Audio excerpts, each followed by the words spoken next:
إنما يعمر مساجد الله من آمن بالله واليوم الآخر وأقام الصلاة وآتى الزكاة ولم يخش إلا الله. مسجد كان وحو آساسناي تاريخ ذو مركي هذا انت لحسوس ميلادية كن سقال بقول إيا صدنكي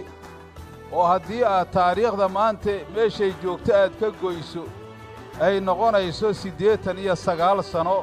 waxaanu u diraynaa fartiin iyo baaq dadka ina dhegaysanaya iyo kuwa ina daawanayaba oo dalka gudihiisa iyo dibaddiisaba ku sugan inay masjidkan masjidur raxma